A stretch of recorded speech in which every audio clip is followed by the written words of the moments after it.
Hey everybody, it's Jason from the Texas Gun Vault 2, and we're back out here in my garage to talk about the APR 8.6 by B&T. Another really cool integrated suppressed rifle. I don't think this is necessarily integrally suppressed. Well, maybe it is because this one has a handguard.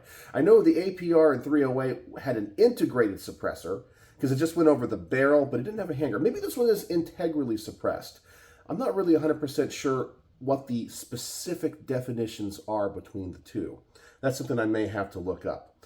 But anyway, I got this to the range and I had some issues with it. And I want to share those issues with it, talk about what the plans are, what I'm going to do going forward to fix these issues, but also explain my position because I have a special relationship with B&T, but also I want to show you that I have integrity, okay? Because that's really important to me here at the Texas Gun Vault. Because one of the things I don't like from other channels, and I strive to be different, is to always give my honest opinions and experiences and share those experiences with my viewers. Because to me, my integrity is all that I have. In that, when I watch other gun content creators, and like for example, I always talk about Hickok 45. Do you ever see Hickok 45 talk bad about a gun? I mean, he might have an issue here where a gun hangs up, or he might have a failure to eject or something. But I'm talking about a gun that he shoots and goes, "This is not for me. This is why, blah, blah, blah." No, you never do, because he would never do that. Not that he doesn't have bad experiences with guns or his ability to shoot overcomes a bad gun. It's he wants to cultivate relationships because it's financially beneficial for him. And there's nothing wrong with that, by the way. Some people think that when people do things for money or for benefit for the future, that somehow they're a shill. No, no, no. Everything is a business. Everything's a business. But when it comes to me, I have to share my experiences. And that's why on some of my videos, I get such negative comments. For example, on the Diamondback DB15 AR-15, a very cheap and affordable AR-15 that I had a horrible experience with. No, I did not trash the company. I just said this example that I had the opportunity of shooting, experienced these issues, and for me, it's a bad gun. And of course, everyone else out there that has a different experience, or maybe it's just their AR-15, they have to defend it, and they're like, blah, blah, blah, you're a shill for this other company, how dare you do this? Or if I give a very positive review, once again, I'm a shill or whatever. But all I can do is share my experiences. And sometimes a gun that I want to love doesn't perform well. And sometimes a gun that I think I'm going to hate, I end up shooting well. Or maybe my experiences mirror my thoughts or whatever. And even from the same company, I can have an amazing experience with this model, but a horrible experience with this model. All I can do is share my experiences. And if I don't share those things with my viewers, I feel like I'm doing the gun community a disservice, because my viewers expect good information, or at least, okay, I'm not going to say I give good information. I'm going to say that I can share my experiences because I get some very unique chances to shoot very cool and awesome guns that other people might not get to shoot. But I have to tell the truth because I have to give the information that people might need. I don't know. So let's talk about a couple things first. Now, I do have to give a couple of caveats before I talk about the issues I had with this gun and what the plans are for the future. The first caveat is, or really it's not a caveat, it's just an informational thing. You might notice, because I know somebody will say it in the comment section, I have some like marks on the side of my face. That is because it is early in the morning and I sleep with a CPAP machine. And normally I don't film content early in the morning, but I got a busy day ahead of me. So I got to be out here doing some stuff. And I will have to edit this video to put some stuff inside of it. So I'm out here way earlier than I normally would be. And so you might see some marks, but that's why. Okay, so now let's really talk about the caveats. There's a couple things you have to know about myself and B&T. Number one, B&T is my favorite firearms company in the world. I think that they make some of the coolest, most well-built and innovative firearms today. Caveat 2, I have a special relationship with B&T. Now, I'm not like a big channel or my main channel, which, by the way, I got to remind people, this is my behind-the-scenes channel. This is not my main channel. This is not an official review of this gun. This is just where I talk with my behind-the-scenes, or my fans behind the scenes. I'll use that in air quotes, fans. If you guys want to go watch my main reviews, go to the Texas Gun Vault, not the Texas Gun Vault 2. There's a link in the description below. But I kind of have a special relationship with B&T because when I first bought my first B&T, I made some videos on it, and to my surprise, B&T reached out to me, people from Switzerland.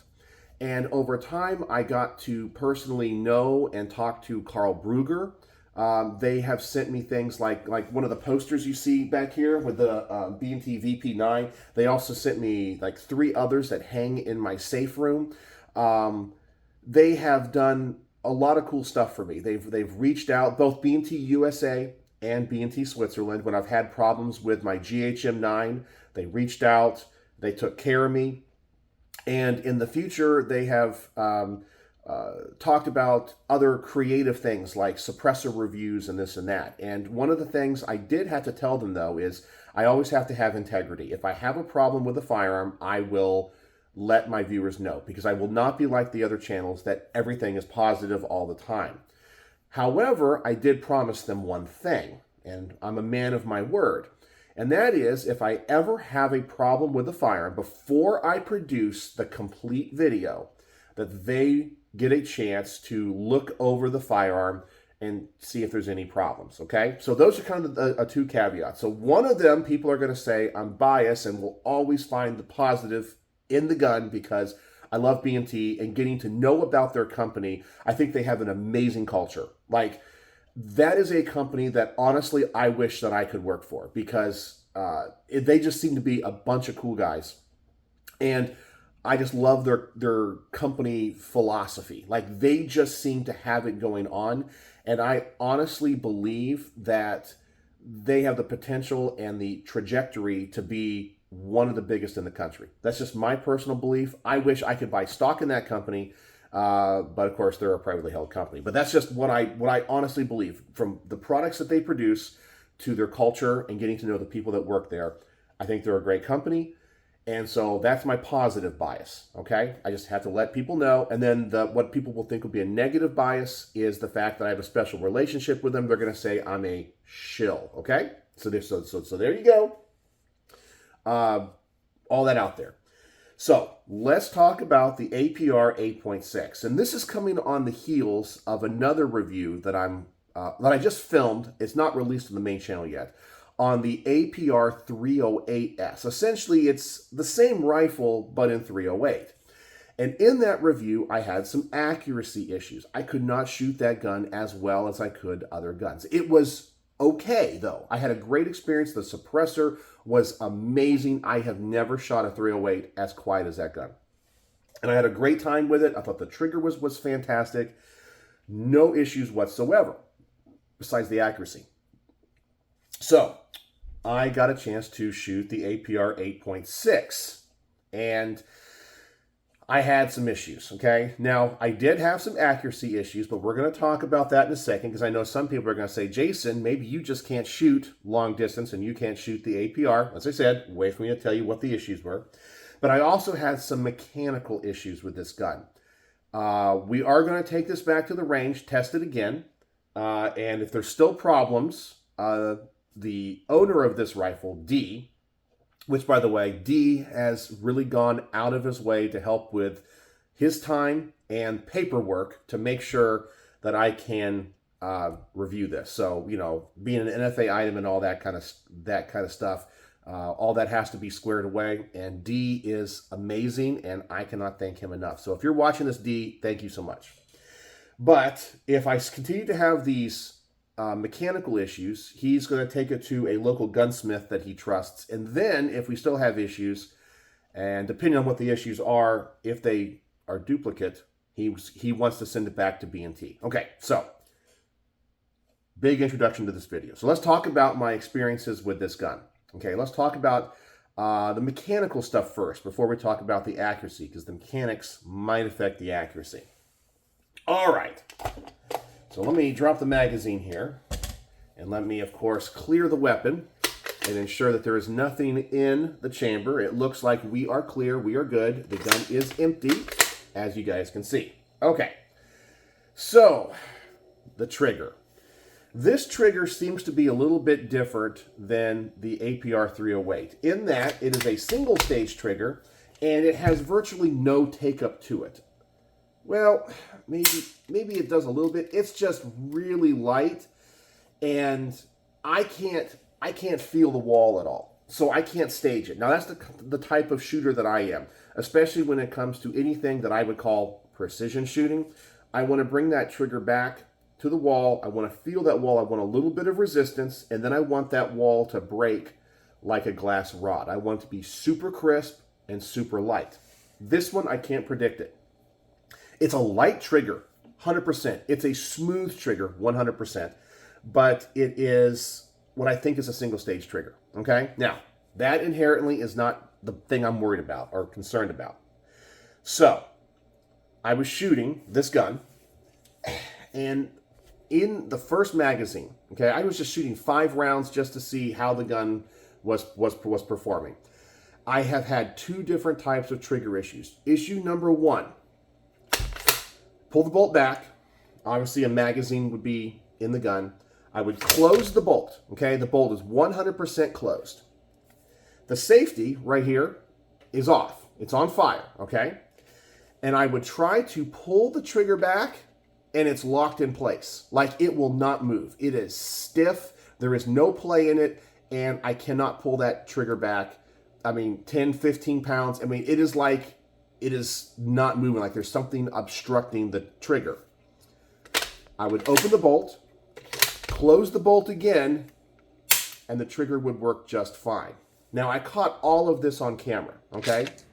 So I knew it wasn't the safety. I double-checked that. And I also double-checked it wasn't the bolt not being completely in battery, because I discovered something about this gun, and I don't know if this is a problem, that if I close the bolt, like, let's just say, look, okay, so here's the bolt fully closed right here.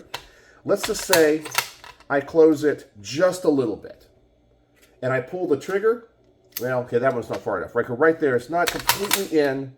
Okay, right there. It's not locked in completely.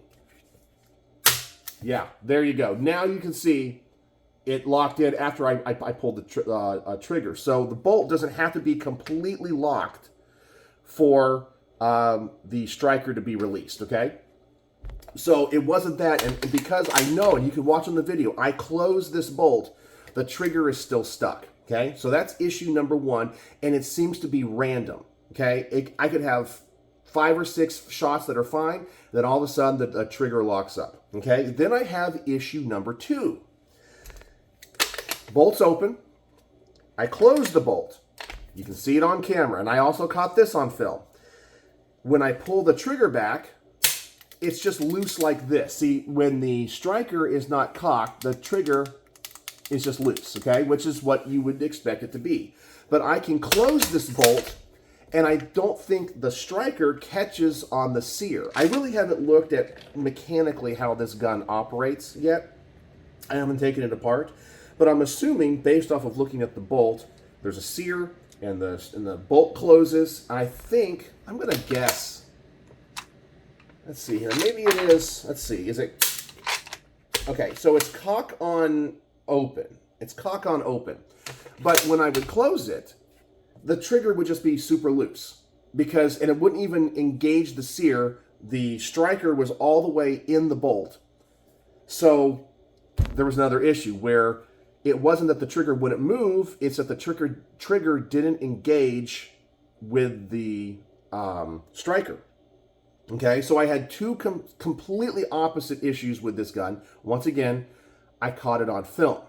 Then I had another issue with the trigger a few times when I close the bolt, line up my shot, I pull the trigger, it's sticky. So it's like it kind of starts off where the trigger is locked in place, like I mentioned with the first issue, but then it goes past a certain point and it fires. I don't know why. So that was an issue. Now, I thought here it could be this like little dingus safety, because this has like a dingus safety like a Glock. And I have tried to duplicate this result a number of times, and I can't. It seems to be functioning fine. I think it's an internal problem. So 3 issues with the trigger. Sometimes it works great, okay? I just wish it was more of a 2-stage trigger. But then it will lock up and seize where I can't pull the trigger. It doesn't issue, I guess the second issue, it does not re-engage the striker, so the trigger is just loose even though the bolt is closed and a round has been chambered. In issue 3, when I pull it back, there is resistance, and then it slips and it breaks, okay? So I think personally there's something wrong. Now, whether or not I'm a good shooter, okay, that does not come into play on the mechanics of the gun. I could be the worst shooter in the world, and I can still get the gun to operate. And when this bolt is closed, safety is off, this trigger should go bang, okay? If there's a round in the chamber, regardless if I'm a good shooter or not. And I think a lot of you guys would agree. So this mechanical issue has nothing to do with me, okay?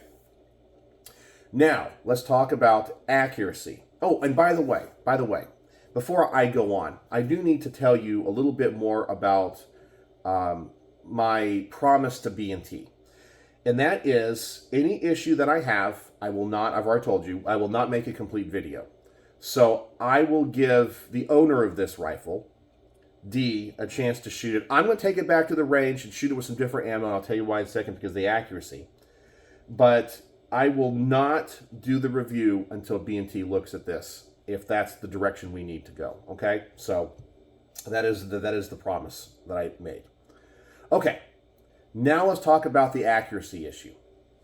So before I got this, I asked D, I said, because it looks brand spanking new, I said, have you had a chance to shoot this yet? Because sometimes he lets me borrow guns that he hasn't shot. He says, yes, I have the scope zeroed for, I forgot what he said, like 100 yards or something like that. Okay, so we're ready to go. So I started off always at 25 yards. And I know that's not, I just want to make sure for myself the gun functions. I want to see just anything about the gun. Just put a couple rounds down range just to get some trigger time before I go out to a further distance. That's what I always want to test.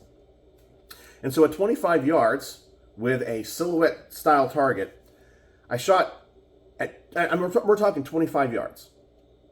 Not a single round on target. Okay. Like, that's really weird and off. So I shot another round.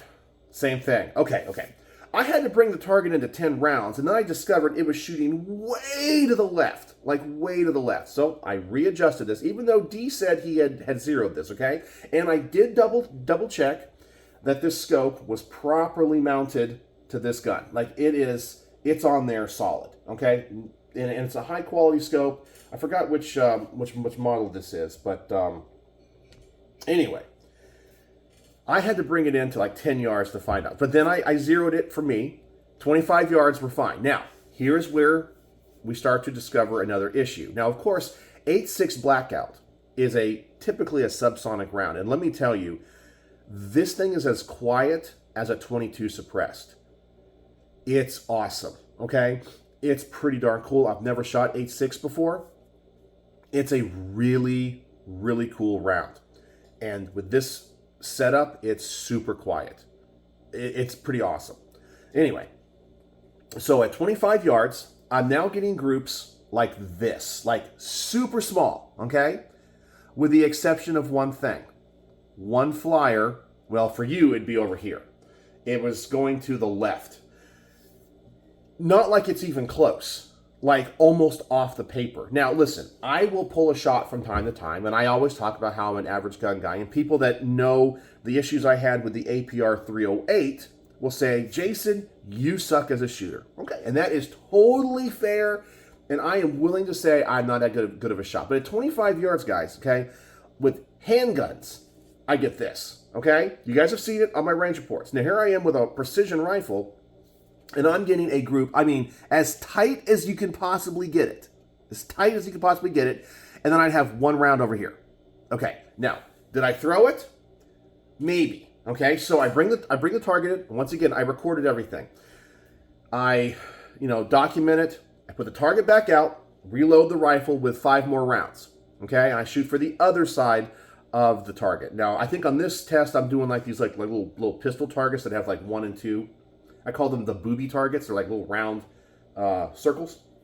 So I go for the other one. And once again, on target, I'm like, boop, real tiny flyer. Like in the same direction, like way over here. Like it's not even like, oh, it's here. It's like poof over here. Okay, maybe that's, once again, it's me. That's totally fine. I'm disappointed in myself, but obviously the gun is on because I'm getting a good group. Okay, so let's go out to 50 yards. Let's go out to 50 yards. And at 50 yards, I shoot 10 rounds. And then all of a sudden, I'm getting this. I get the center of the target, tight group, and then over here, I get another tight group. It's like, okay, if I'm pulling the shots, why would I get a super tight group here and a super tight group here? Okay, so it's almost like the gun has 2 points of impact. And it's like the double slit experiment in physics when it comes to knowing if light is a particle or a wave. It's like, well, I'm hitting the back. I'm having 2 like spots. Anyway, that's what's happening. When I pull the trigger, I don't know, is it going to go here or is it going to go here? It can go either way. So now I'm thinking it's an ammo issue. Okay, and that's what I was thinking. Now in the footage that I filmed, I was using Gorilla Ammo 300 grain 8.6, and maybe this gun, it looked like it was stabilizing the projectiles. And by the way, the twist rate of these rifles is extremely fast. It's like 1 in 3 or 1 in 4. It's like crazy fast. I've never seen a rifle with that fast of a twist rate. But it seemed like it was stabilizing the projectiles. I didn't have any tears in the target, nothing like all that. So we then take it out to 75 yards, and the problem becomes even more apparent. Now, yes, my group at 75 yards opens up, but I'm still getting pretty good. 1 or 2 flyers or a group of flyers. That's pretty tight. I don't know. 100 yards, the same thing. And at that point, I will say my 100-yard shots were not that good because I was already frustrated with this gun. Between the trigger and now this weird grouping, I was frustrated, so I was shooting low. My group, I was just kind of rushing through it. I did put the chronograph on the ammo, and the Gorilla 300 grain 8.6 was crazy consistent. I think the standard deviation was like 8 feet per second. Like it was a great, very consistent loading of 8.6. So it wasn't like some were really hot, some were really weak. It was consistent throughout. Okay, so we have the accuracy issue. I double checked the scope. Made sure it was mounted right. I made sure the suppressor was screwed on like it's supposed to. Then we had one more issue. And this is the one that actually bothered me the most. And this is going to be another mechanical issue. So regardless of what you think about my ability as a shooter, okay, this one is not affected by that. Where's the magazine? Where'd I put that mag? Oh, here it is. Okay, so it's not a magazine issue, but it's an extraction ejector issue. So, and you see this on camera. I have the magazine and the gun. Okay, so pull the bolt back. Close the bolt, okay? And let's just say this is one of the magical times where when I pull the trigger, it goes bang. Which, by the way, none of these trigger issues I'm able to duplicate here on the workbench with the gun unloaded. It only seems to happen when there's ammunition in it. So, it's time to extract the round, load the next round. Pull the bolt up, and I will pull this bolt back, and I'll pull it back with some force and some speed. And the round is extracted from the chamber, but it's not ejected from the gun. It ends up staying in the ejection port or on top of the magazine. And the only way for me to clear it is for me to drop the magazine. The round is like sitting on top of the next round. I have to dump it off and then reload the magazine. And then I can close the bolt. And I have to do this almost every shot. Sometimes the rounds will dribble out the side of the gun, and sometimes they won't. And so I think I don't think it's an an extractor issue because it extracts every single time. I think this gun has an ejector issue. Okay? So the trigger issues, the ejector issues, the accuracy issues. So this was not a very fun gun to film and shoot. Now, what am I going to do for the future? Okay, and this is important because I'm not going to produce a range report with incomplete data and not give this a shot. And I promised B&T I would let them know about the issues I'm having and decide how we're going to get this addressed. And of course, the owner of this rifle has to make the final calls on all this. So I contacted D and I was like, D, okay, did you have trigger issues with this gun? He says, no, I did not. Okay. Maybe it's me. I don't know. The mechanical issues has nothing to do with me as a shooter. Did you have ejection issues? No. Well, I did. I have everything documented on film, okay? And you can see the surprise on my face when I'm having to do this as well. Did you have accuracy issues? He said no. And that's when I said, what ammunition were you using? And he said he was able to hit targets out to 400 yards, okay? So that's what this gun can do. And I know D's a good shooter. So he says he was using Gorilla ammo. He doesn't remember when he was shooting it, what grain he was shooting. I said, well, what did you let me borrow? Because he gave me the ammunition for this range because I have no 8.6 on hand. And he says, well, it's Gorilla ammo 300 grain. Now, I was doing some research online, and some people were saying that some of these 8.6 likes lighter projectiles. So I said, hey, for me to see if I could shoot this gun any more accurate, can I borrow any different ammo? And he said yes. So we're going to go back to the range. I'm sure I'm still going to have trigger issues, but hopefully I won't. We'll see. I'm going to wipe the gun down, put some oil in it. Maybe I'll have a better time with the ejector. But he let me borrow two different loadings. We now have 8.6, 285 grain ELD M subsonic. And this stuff, I think, is designed for, let's see here. I think he said this was some custom loaded stuff. Yeah, I think this is the custom loaded stuff that is designed for 8.6 firearms with 12-inch barrels or longer. Okay, which I think that's what this is. So this is designed for longer barreled 8.6. So we're going to see if I can shoot this any better. And he also let me borrow, let me get the other box out here. I shouldn't say borrow because when I shoot it, I can't return the projectiles. All right, how do I open this box here? What do we got? Oh, here we go.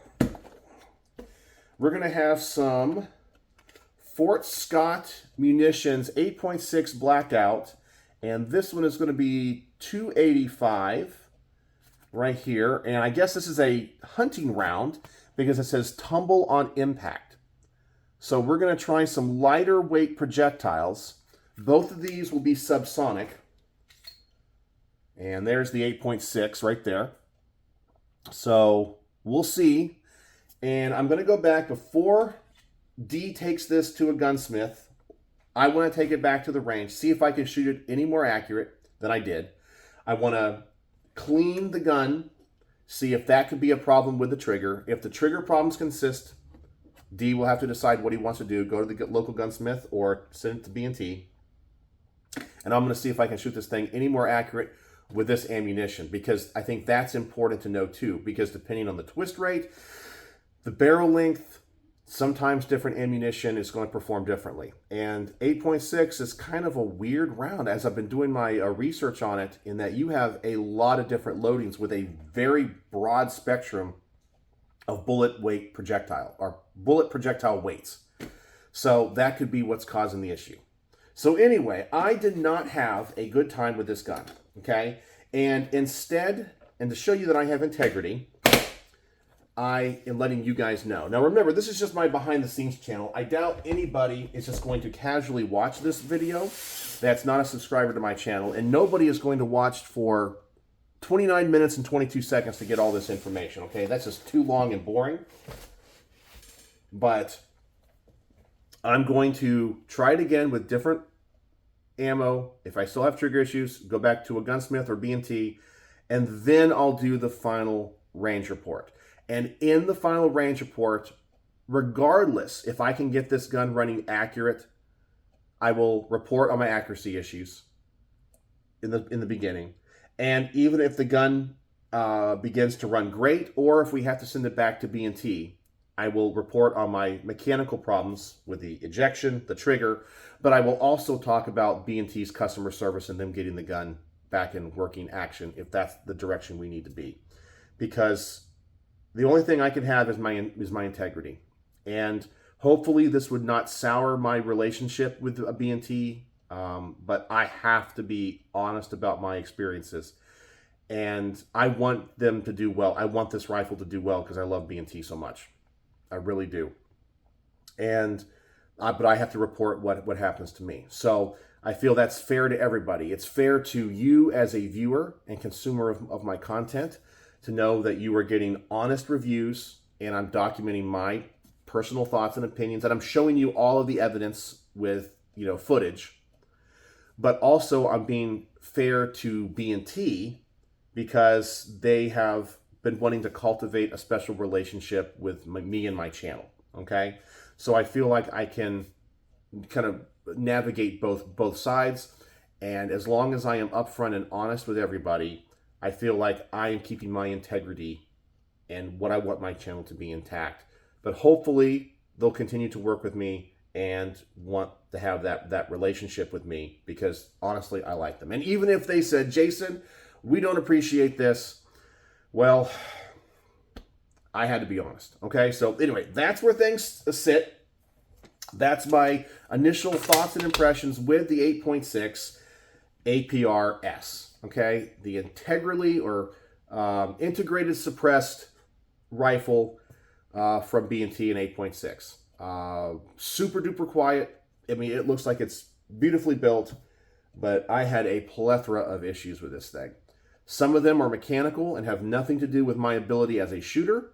And then some of them could be me because of the accuracy, but the results I was getting were so consistent when it came to flyers. I don't know. And guys, as I said, I can shoot handguns like this at 25 yards. I should be able to shoot a precision rifle at 25 yards that well too. And I couldn't. So, as I said, I would have a super duper tight group and then flyer. I don't know. What you want me to do? I don't know. So anyway, that's it. Let me know what you guys think. And if you guys have any experience with 8.6 blackout, please tell me in the comments what you've discovered. Have you discovered that certain loadings, certain projectile weights work better in certain guns? In general, just whatever you know, any experience you have, share with me because maybe I could immediately determine, oh yeah, this thing loves lighter weight projectiles, or it likes supersonic. I don't know. You guys have to tell me. Share your experiences. 8.6 is one of the things I don't have much experience with, and I'm learning alongside you guys. And then if anybody has any suggestions on either the trigger or the ejector, let me know. And I'll try to roll in some footage throughout this video about me having this problem. So anyway, let me know what you guys think in the comment section below. Share your knowledge with me. Help me get the best review of this rifle I possibly can. And so if you watch to the end of this 33-minute crazy long video, the word of the day is going to be, we're going to say blackout. Blackout is the word of the day because we're firing an 8.6 blackout rifle. So if you use that word somehow in a sentence, which is pretty easy for this video, I know you watched to the end. So now, let me know what you think in the comment section below. Share your thoughts and experiences with me, any knowledge you may have. I know people from B&T will probably watch this and reach out as well. And we're going to go from here. I'm not going to rush into this. I'm going to take it back to the range. This one might be a big project. So we'll see. So now let me know what you think in the comment section below. Thank you for joining me here in the garage early in the morning. And as always, thanks for watching.